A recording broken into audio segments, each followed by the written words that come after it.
Mona. Michelle? Yeah. Oh. Wait. No. Okay. Yeah. So just ask Mona. I'll get back to you, Gita. Okay. Yeah. Okay. So how did Maror get bumped to being rabbinic? I don't understand that whole process. Okay, so that I said in the intro. It comes up in the Gemara on Kuf Chaf. Right now it's scheduled as class 10. I might change it, but right now we're supposed to do it in the last class. There's a whole section on it that talks about it, but it's basically because all the cases in the Torah where it says Maror, it says it together with the Pesach sacrifice. Whereas matzah appears by itself in other verses that by Erev Tochlu Matzot, it says you have to eat matzah that night. So it's clear that matzah stands independently and maror is only mentioned together with the sacrifice. So when there's no sacrifice, it could be that there's no obligation for maror. Now, it does seem antithetical to what we think because we think it all has to do with we have to remember the bitterness. Right. But it could be that it was part and parcel of the package of the Pesach sacrifice. And when that's not there, it's true we still want to remember that, but it's only on a rabbinic level and it's not the same obligation as it was in the Torah. Torah seems to really with the sacrifice. Okay. Michelle, given that we don't do the korban now, nevertheless we are commemorating what was done then. The requirement is to eat the Pesach, the Maror, and the Matzah together in order for those three elements to be together. But there's no mention of eating the meat with the Maror and the Matzah. Why not? Yes. So that's an issue we talked about. I think we brought it up when we talked about the tzli. And I mentioned when we talked about the questions last week, one of the questions was, we eat only roasted meat and, tonight we'd only roasted meat. And then I mentioned there was this custom that people no longer ate roasted meat anymore. And that was really because there became this issue that we didn't want people to think that we could still do sacrifices. There was this fear at some point anyway. Maybe it was soon after the temple destruction. Nowadays, it's not like anybody's really dying to do sacrifices and pushing that forward, although maybe there are some fringe groups, but most people aren't doing that. But at a certain point, they were worried and they didn't want people to think that if they had roasted meat, it was somehow the sacrifice. And that's why if you notice when we say Pesach, Matzah, and Maror, the Maror we point and the Pesach and the Matzah we point, but we don't point to anything for the Pesach, even though theoretically we have something symbolizing it, because we don't want anybody to think that we're doing any sacrifices. So that clearly is out of the picture. It's not an option. It's not on the table. Okay. So, Michelle, I want to add to something with Melanie. There are two different versions in the Haggadah. My husband says it one way, my sons-in-law say it the other. That Zeichel Mikdash Hayakorech Pesach Matzah Maror or just Matzah Maror. And every year there's a little, which one are we saying? But my question is about having to repeat the bracha. If you perform a mitzvah incorrectly, usually we don't repeat the bracha. We might re-perform the mitzvah, but we don't do the bracha again. And here you were saying that you would need to repeat the bracha. Right. It is a very good question. I was wondering the same thing myself, why he says that. I don't know. I think it's the Taz who says, I saw a reference to it. I didn't see it inside, but I think the Taz actually says that you have to redo the bracha. And it's a good question. Why? Because you're right. You could fulfill it. But I guess even though you could fulfill it, it's true that you could fulfill the mitzvah without doing the blessing, but you're supposed to make the blessing before you do the mitzvah. But even like remember the story with the lulav and the estrog, right? Like remember that's why we pick it up upside down. If I picked it up the right way up, I no longer make the blessing because but that's if you fulfilled your mitzvah. But if you say that maybe you didn't fulfill your mitzvah yet, right? That's why it's not really a question. If you say that you didn't fulfill your mitzvah yet, then you actually need to make a blessing before.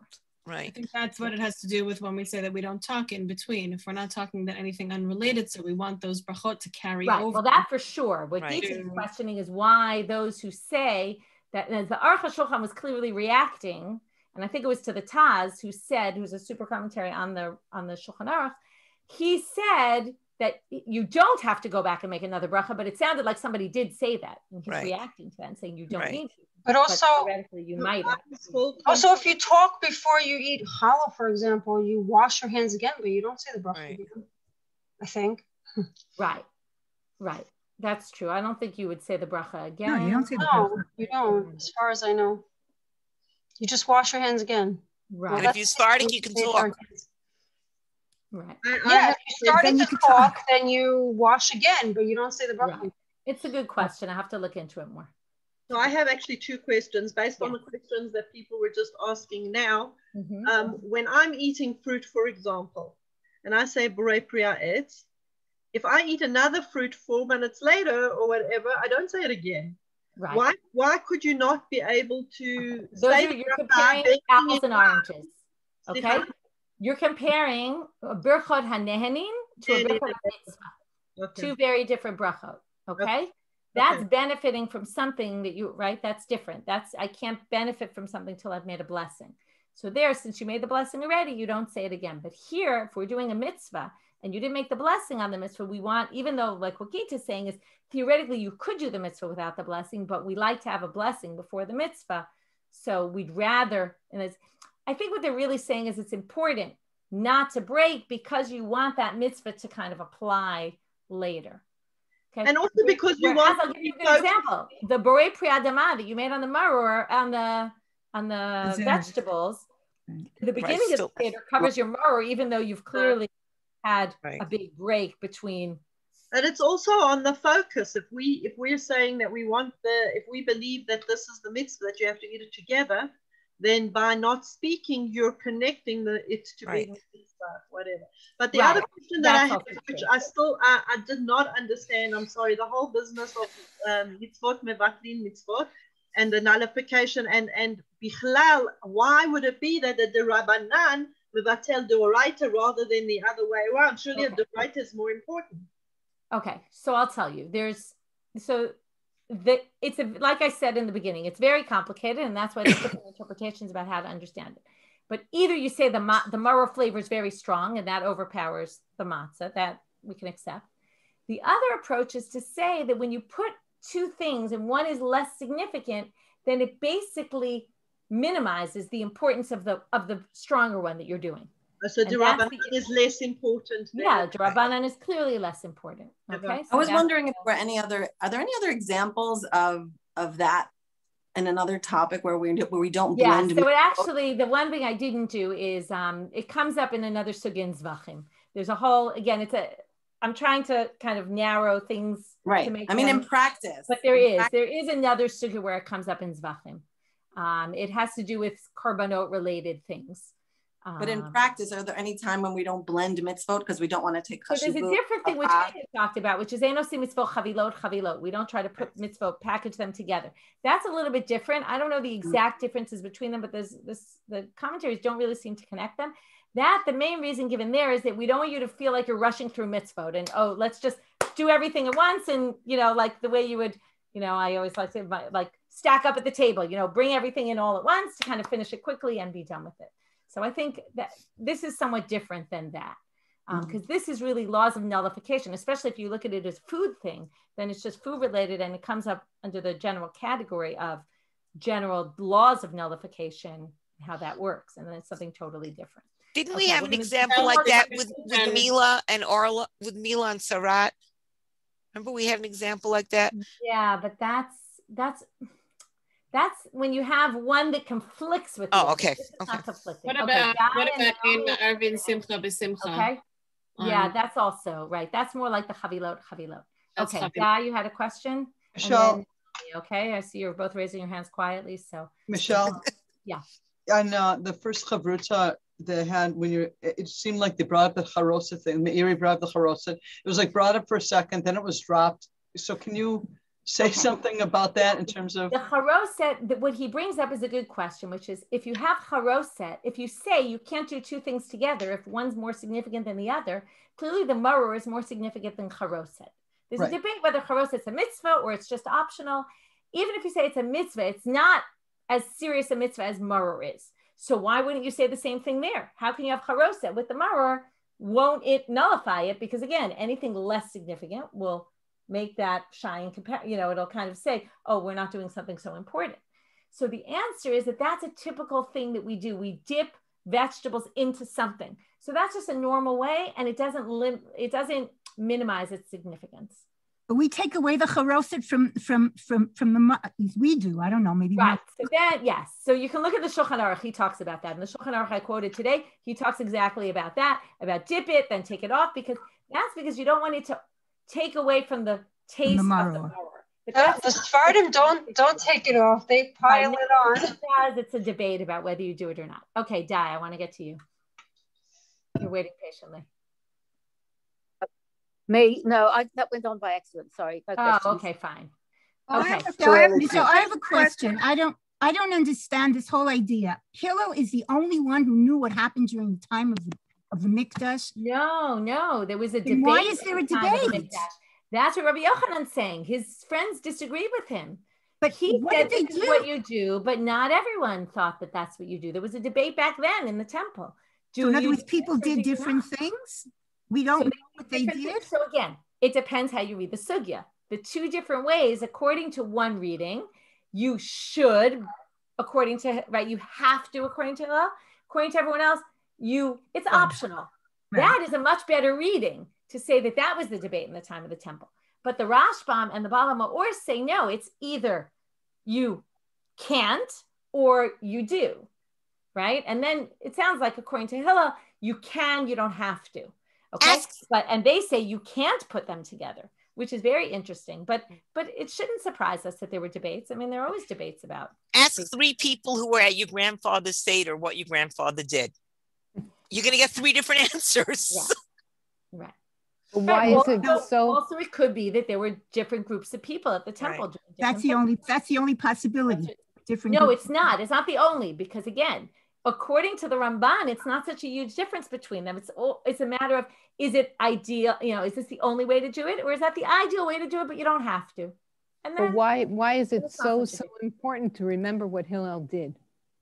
Like, why is that opinion so important that till this day we remember what he did?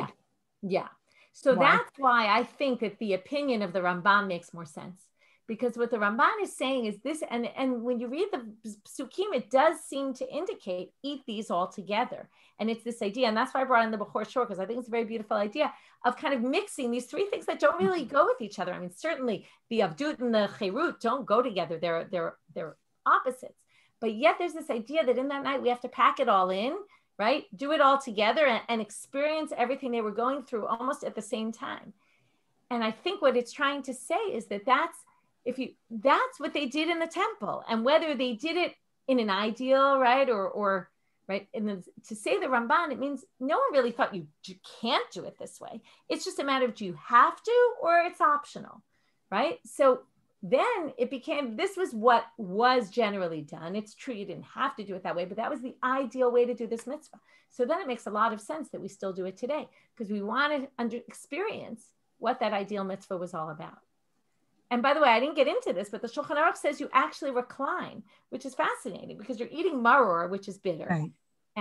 And I seem to remember that, as Gita was saying, I think every year at our Seder, we always say, do we lean? Do we not lean? What do we do? And, it always becomes, and I think it could be, it's the kind of thing there might be a debate about. And that's part of the issue here. He views this as part of the kiyum of the eating the Korban Pesach, which is a happy thing. Yes, it's true. Right. It's mixed in with these bitter herbs, but that's part of the experience. And that's why we do recline.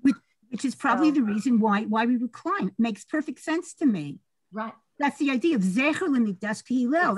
One thing that we're trying to remember, that's Korban Pesach was all about. And the truth is, we don't really have anything else in that night that reminds us of the Korban Pesach, especially if you've been learning the daf. I mean, look how much time we spend talking about the Korban Pesach and all that. And, and you don't have almost a small mention of it, Pesach, Al Shuma, that's about it, right? They don't talk about it at all. And here you have this action that we do to try to remember how things were then. So it could be that's also why it became significant. If you go with your question, Sarah, maybe it's possible that there was a debate, but we want to have something that reminds us of what happened in the temple. So, we do something that reminds us that there was a sacrifice, and whether they did it this way or not, it almost doesn't matter. It's just we want to remember that there was this sacrifice and it was eaten together with Matza and Maror. So we eat the Matza and Maror together so that we remember that. It's actually very nice because we actually don't do things like they did. Like we don't eat the tzli. Right? So we're actually doing the opposite. And here we're saying, we want to remember what they did in the Beit Mikdash. Right, because it's not that they don't want us to remember there was a korban. They just don't want us to think that we're actually sacrificing a korban. What we're doing is something like that. No, we're not actually doing anything like that. Okay, we're going to Rabbi Yochanan says chasa. Is there a reason why he uses chasa pitom instead of maror? So chasa is the main thing for maror. It's the main number one option. That's why he says it. Okay, because we started out with Chazir twice, and then all of a sudden we went to Maror, and now we're at Chassis. So we went. Yeah. Why do we brush off the charoset? And as far as I know, the Sfardim don't. What's not so you don't lose the flavor of the bitter maror. Okay. Just a question on the girsa. Can I ask a question on the girsa of the Ramban? Sure. What is his gear? What is the girsa that he has? He has the girsa that we have. The high Tana, the Hillel? No, he quotes that the Bala Ma'or must have had that girsa because according to the Bala Ma'or and the Rashbam, they say that the Braita doesn't actually show like Rabbi Yochanan. The people disagree. The Braita shows Hillel. So that's what that Rav Ashi brings the Braita to say, no, argues with him and says, no, that's Hillel. That's Hillel's opinion. And he says, you must have had an incorrect version. Your version must have said, Hi Tana Hillel who. Okay, so Ours says, Hi Tana Hachi Katane. This is what that Tana meant to say. And then it's just reinterpreting it to fit Rabbi Yochanan, right? That it's saying, and then again, the Ramban has to explain it some other way because it really doesn't look like it's going against Hillel. Their version matches the fact that the content of the Braita seems to actually be closer to Hillel than against Hillel. So that's why the Ramban has to explain things differently, and that they weren't, and then he has his whole explanation. That what he says is Hillel meant you must, and they say no, you don't have to, you can. Okay, and that's why he ends up with a different version. As I always say this, which is if there was a good answer, then it would have been easy, right? But there's no good answer because each answer has complications. If it was easy, then there would be one explanation that would be simple. But it's not simple. It's not easy. Each one has weaknesses to it. Okay. That's very struggled. Thank you. Okay, thank you guys.